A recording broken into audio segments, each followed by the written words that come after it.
forensic psychologist. First of all, Dr. Ramsland, are you surprised that that Keith Jesperson wrote me back in such detail?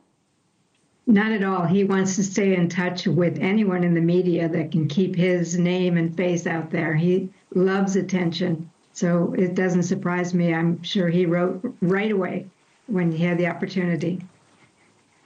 I wondered if it was that, or if it's just like, what else are you gonna do? I mean, I was surprised Drew Peterson says he doesn't read and doesn't really write, because you really do have a lot of hours to fill. Yeah, but Jesperson keeps in touch with media people. He keeps in touch with a podcaster regularly. He wants to be associated with any kind of news event. That's why he wrote to Heuermann. That's somebody that was getting a lot of press, so he wanted to establish an association with him. So he calls himself an icon, says everybody in the prison knows him, which I wouldn't be surprised if you're a serial killer with a name, happy face killer, people would know you. Apart from that, and the fact that he said he played Xbox until the handle broke, and that he was like one of the leaders, I didn't get the sense that he was full of bravado. And I fully expected that a 10-page letter from a serial killer would be full of Dennis Rader-like bravado. Were you surprised at that? I found bravado in the letter. He's trying to make you think that he's very important, that he's got good advice for people, that he's got all kinds of great privileges, and he's held in esteem. He doesn't want you to have any disdain for him or to think his life is diminished in any way. There is grandiosity and a lot of impression management in that letter.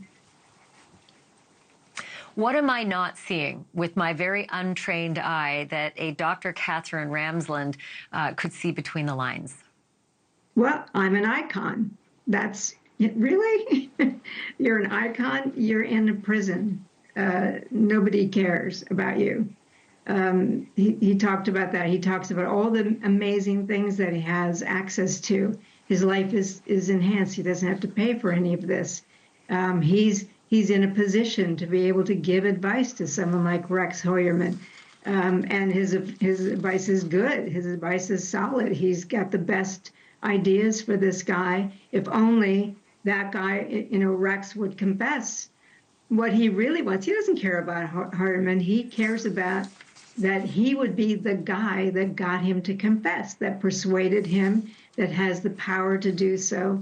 There is grandiosity in that letter.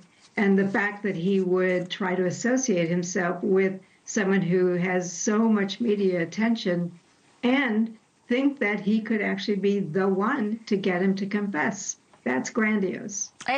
Listen, I've got 10 seconds, but I got to ask you, those conditions in that prison sound awesome. Does that make for a better prison and a better prison population? Like I said, I only have a couple seconds, but I'm curious. If they're true, I don't know that they are. He certainly exaggerates a lot, and I really couldn't tell you what their record is. All right, I have my work cut out for me. I'm now going to sign up to see if I can go on a tour. Katherine Ramsland, thank you for being on. I always love talking to you. Thanks. Thank you for watching. Go to newsnationnow.com to find NewsNation on your television provider. And don't forget to click the red subscribe button below to get more of NewsNation's fact-driven, unbiased coverage.